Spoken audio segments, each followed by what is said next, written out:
Hello, hello. Amanda here with Lamplight Digital Media, and I am going to go over the digital marketing funnel. Really, it's a full marketing funnel for water treatment companies. Of course, we've got our digital marketing focus here. Let me go ahead and see if I can't go ahead and present. Oh, there we go. Alrighty.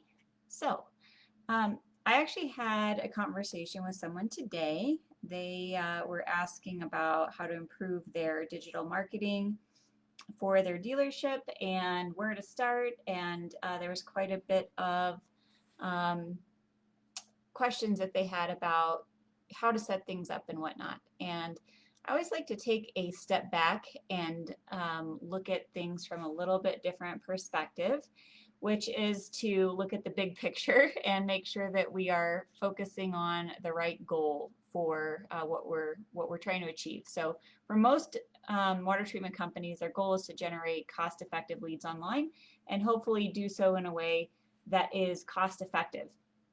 So if that is not your goal, this video is probably not the best for you. But if it is your goal to generate cost-effective leads in a predictable way through your web presence, then you might want to tune in here as we talk about the inverted marketing funnel. So most people think about the marketing funnel as a traditional funnel that looks like a funnel that you would use to put oil in your car or to use in baking and cooking. And I don't really like that because it kind of makes you assume that people are just walking along and then they slide down the slippery slope of your funnel and land at the bottom. And it's a really easy process to get people to become a customer. That's really not the case. So we've inverted the marketing funnel and it looks more like a mountain. And of course, I'm from Colorado, so that just makes sense to me. So that's what we're going to go with for our marketing funnel. So down at the bottom, when you think about people who are just entering into awareness of products and services, they may be doing this because they've seen some type of advertisement through a billboard or radio ad or something that kind of interrupted their day and caught their attention. Maybe they just purchased a home and it already has your equipment inside their home. Perhaps they just bought a home and they moved from another place in the country, and where they've just moved to has really hard water and they're thinking, what is going on here? So all of a sudden, for whatever reason, your products and services have now come into awareness, but they still have a really low knowledge level. And so this is where we look at what we call interruption type marketing. So if somebody just moved into a home, they're experiencing hard water and they're driving down the freeway and they see your billboard and it's talking about, get soft water that removes spots from your dishes, and they're like, oh my gosh, that's the problem I had. I didn't even know there was a thing to solve that. Those are the types of more branding focused marketing that can really help drive people into your funnel. Facebook can be a hybrid. Facebook can not only generate new interest in your business and be kind of that interruption style marketing, but can also be marketing for further down the funnel, which we'll talk about in just a few minutes here. So let's say somebody sees your direct mail piece. They see a billboard, they hear your radio or TV ad, they see a Facebook ad. A lot of times the next step for these folks is they're going to go online and do some research on a search engine like Google. So they're going to go online and they're going to search for, why do I have hard water spots, or chlorine in water, or is chlorine bad to drink, or why is my water staining my clothes red? So those types of searches that are not really product focused, they're more focused on specific problems that their water is creating for them. And as they start to read and learn more about water, they're going to realize that there are specific solutions like reverse osmosis systems and water softening systems and iron filters that are going to help solve the problem. And so from there, it's very likely that they're going to continue to search on Google for specific products and services that you have to offer. They're going to see that there's certain brands in your area, your business, your competitors who offer these solutions to their problems. So now they're going to be really looking for social proof. They're going to be looking at your testimonials and different directory sites that are credible, that people can leave reviews on, like your business Facebook page, Yelp, etc. And so they're going to be looking to see how many other people are using this company and what kind of experience have they had with them. From there, they're going to be doing some branded searches. They're going to be really trying to find out who you are as a company and why they should do business with you, which really feeds right into your value proposition. You know, what is really helping you stand out against your competition? And so from here, they're going to go to your site, and hopefully, if the site is compelling and earns their trust, they're going to fill out a form and submit their information to you, or they're going to pick up a phone and call you, and from there, hopefully set an appointment, and from there, hopefully they then become a new client.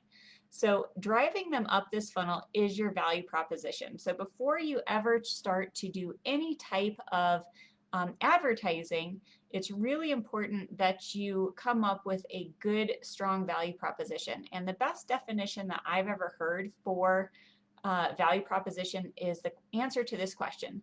If I am your ideal prospect, why should I choose to do business with you over your competitors? And a lot of businesses are going to say things like, well, I've been around the longest. We've served this area for 30 years. We have, superior products. And that's all okay as long as your other competitors aren't saying the exact same things. If they are saying those types of things, and you can do some research very quickly to find out what kind of value proposition they're promoting on their websites, yours needs to be unique. That's the whole idea of a unique value proposition, is that it really helps you stand out against the crowd. So this is something that you can work with your team to come up with some ideas on really what that could be. And at the end of the day, your value proposition is your promise to your customers. And your brand value is how well you deliver on your promises. So it's how well you deliver on that value proposition. So just some quick examples of what's worked for some clients in the past. We've had clients that have had non-commissioned sales reps. And so that's something that they build into their value proposition because it's very unique. And it positions them in a way so that people aren't afraid of having a salesperson in their home because the person's just trying to push and make a sale so they can get their commission. Another one would be that they have same day water testing and next day installation in big areas where, larger areas where they have a big tech team and are able to do that. They can get the equipment in faster than their competitors. That can be a good value proposition. And of course, these are all promises, right? When you say that you have non-commissioned sales reps, essentially the promise is we're not going to push you into a sale. We're going to let you make the decision that's best for your family. And so if you don't deliver on that promise by having the people that are coming into the home and testing water living up to that promise, your brand's going to over time be devalued. The strength of your brand is the aggregate experience of your value proposition. And if you think about really strong brands in the marketplace, they've consistently delivered on the promises to their clients. So, all right, that's enough on my soapbox here for value proposition. So now we're going to be looking at how we can break up the funnel into 3 different segments. Okay, so the first segment is traffic. Okay, if you have a beautiful website and it's just everything you've ever dreamed of, but nobody's visiting it, you've just wasted a lot of money on a beautiful website. So you have to have people coming to your site.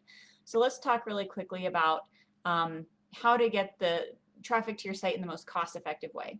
Okay, so if you think about the spectrum of people who understand that they have a problem that you can solve, it's going to be people who already know that they have a water issue. They already potentially know what type of product that they need to solve that issue, and really they're just searching for a company that can fulfill that for them. That's kind of like the low-hanging fruit of traffic. So where are these people hanging out? Most of the time, they're going to be doing searches on search engines like Google or Bing or whatnot.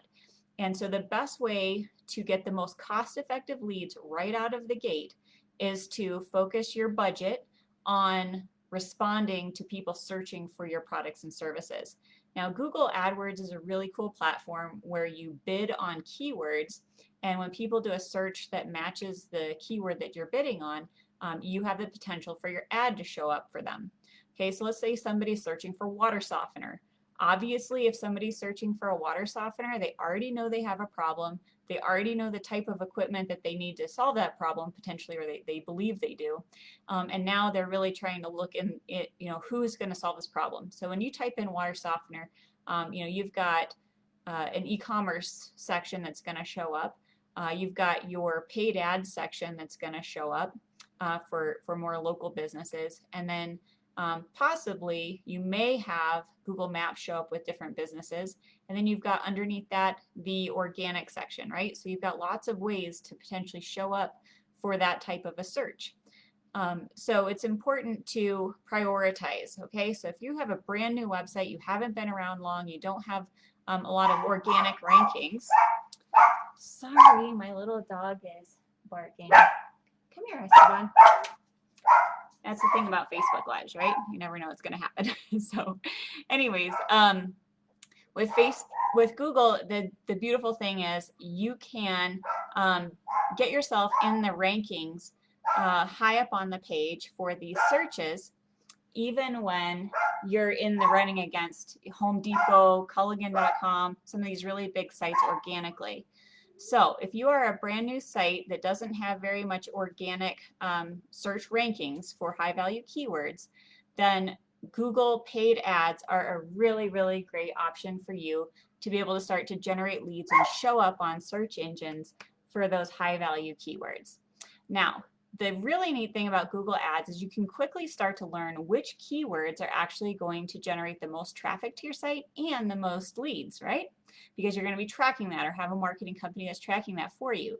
And that's going to tell you specifically which keywords you want to show up for organically, because those keywords that are most searched and generate the most conversions, you want to show up high on a search engine page for those keywords, because that's going to generate more traffic, more leads, and potentially cut back on your costs for Google Ads. So a good paid search leads to a good organic search. So that's a pretty cool strategy, especially for new businesses, have brand new websites, or just haven't done a lot of digital marketing before. That's a great place to start. So again, search engine optimization is wonderful. If you don't already have that, Google paid ads are a great way to start. If you do have great search results, if your site shows up for all of the keywords that you want to rank for, it's still great to have paid ads through Google, because a lot of searches that are done, Google does not identify as a local search. So for example, if you just type in reverse osmosis systems, you're going to get, Home Depot, potentially Amazon. I know they're not really doing a lot of advertising right now, but they're probably going to come up organically. So you're really in the running against some big names, and it's not very likely that you're going to rank #1 for reverse osmosis. And you wouldn't want to, because then people from all over the world would be contacting you for reverse osmosis systems. So you can bid on that keyword, reverse osmosis, and potentially show up in your area at the top of the page for that, depending on some other factors. So that's a good way to start out.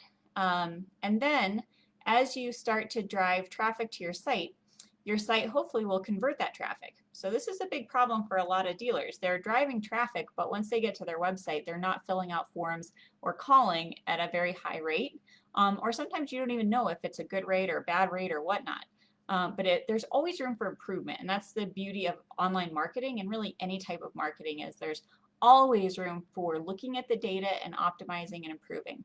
So once people get to your site, there is a great opportunity to start to better understand who these people are that are visiting your site and how you can help them. So I like to think about your website like a salesperson. If you had a salesperson that walked into somebody's home, sat down at their table and said, "Mr. and Mrs. Smith, I have been testing water in this area for 5 years. I can tell you exactly what's in your water without testing it. I know exactly what kind of equipment you need. Here's what you need, and here's the cost. Are you interested?" You'd probably have to do some retraining with that sales rep, right? Because that's not how you go about a sales presentation.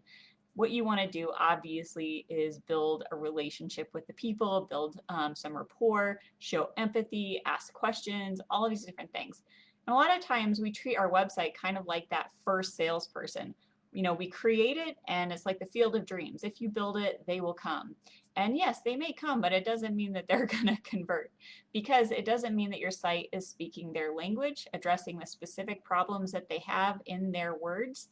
And the only way to really know that is to ask questions on your site. Just like a salesperson in the home would ask questions, The person visiting your site is a human being, and we need to ask questions and get to know them better.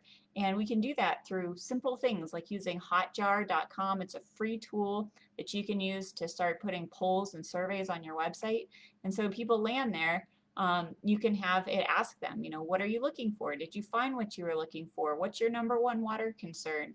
One of my favorite questions is, once they do convert and fill out a form, what almost stopped you from converting? Because those people are very likely to give you honest answers. So there's lots of different questions you can ask. There's lots of different tools like Google Analytics. Hotjar also has heat maps and click maps and scrolling maps that you can start to better understand how people are interacting with your site, what they're clicking on, etc. Even if you just have Google Analytics on your site, you can look at the pages on your site and see, what the most trafficked pages are. And you can compare that with your, hey Ted, how you doing, buddy? Long time no see. I hope you're doing well. So we're just talking about the digital marketing funnel. I'm sure you've seen this before in some of our talks, but I just wanted to get this out there in Facebook land so lots of people can hopefully get some value out of it. So we're talking about, on a website, how to turn your website into a consultative salesperson instead of just a static website. So when you have your Google Analytics, you can look at the pages that are visited, and if your water softener page is one of the top service pages or product pages that are visited, you want to make sure that that page is really easy to find on your website. And you can start to prioritize how your homepage is laid out based on how people are searching for your site, and then how people are interacting with it. So you can also look at which pages are actually converting the highest percentage of people into leads. And obviously those pages are the ones you want super easy to find on your website. Maybe you put a big button in the header for that one page that converts the highest percentage of people into leads, because you want it super easy for them to find that page, because it works to help convert them. So there's all kinds of ways that you can use the data that you probably already have, or your marketing company has, to start testing different ideas on your website. Which brings me into a whole concept of testing everything. So when we, when I ran a dealership a long time ago, over 10 years ago, we had a really fun experiment where we would do testing on our scripts. So when people would call in with leads, I would have a script in front of me that went through a certain process, and then I wrote up a different script, and the next person that would call, I would use this other script, and I would do this for a couple weeks, and I would start to see which script seemed to do better at setting appointments for leads coming in the door. You can do the same thing with any step in your marketing funnel. You can test different ads on Google and Facebook. On Facebook, you can test different audiences to see which audiences work the best. On your website, you can test different versions of your homepage using a free tool called Google Optimize. There's so many ways that you can test every element to try to see where you can improve and get better. It's not just for your marketing company to do. I think it's really great for you to use in every aspect of your business, from the time you're just running some advertising, and you can test different direct mail pieces. You can test different digital marketing efforts. You can test different appointment setting scripts, different sales scripts. You can even test different emails to your current customers if you're trying to do like a upgrade campaign for people who have equipment that's older than 7 years. You can test 2 different emails to encourage people to upgrade their systems and see which email generates more interest. It's really unlimited to the ways that you can use testing in your dealership and really have it become part of your culture. All right, so that's the conversion aspect. If you're not testing how to improve conversions on your website, that's actually great news, because it means you've got a lot of area that you can use to improve and get more leads that way without spending any more money. If you can improve how your site converts people, even just by a few percentage points, you've now generated more leads and you haven't spent any more money on traffic. So it's a very powerful thing that you can do for your marketing.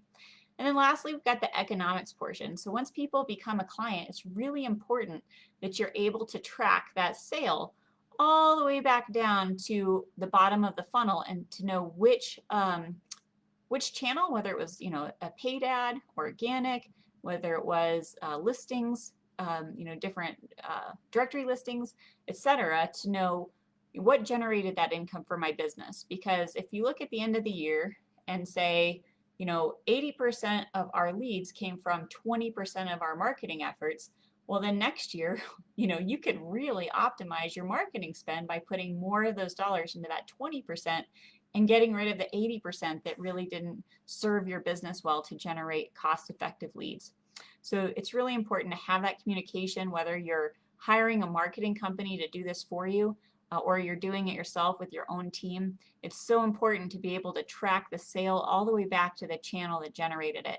So that brings me to the last thing, which is if you have any questions on any of this, we are happy to help. It doesn't matter if we're your marketing agency or never will be your marketing agency. We love to answer questions and help any water treatment dealer with questions that they have, hopefully provide value. We're members of the Water Quality Association. If you're not a member of the Water Quality Association, I highly recommend it. There's so many wonderful resources there for you to grow your dealership and to just move the industry forward and do great things for it. So I recommend that. But we're really here to just add value as much as we can to the industry because we're passionate about it, we care about it, and at the end of the day, our goal is to help our clients and everyone in the industry generate cost-effective leads through ethical marketing and raise the bar for digital marketing and water treatment together. Anyways, I hope you enjoy the Facebook Live. Ted, if you're still on, cheers to you, buddy, and thank you for being a valued client. We sure appreciate you, and I hope you are having fun with your cows out there. I know I love seeing the Facebook pictures of you working your cows and stuff, so we have similar interests there. So anyways, hope you all have a wonderful rest of your week, and hopefully we'll see you soon on another live video.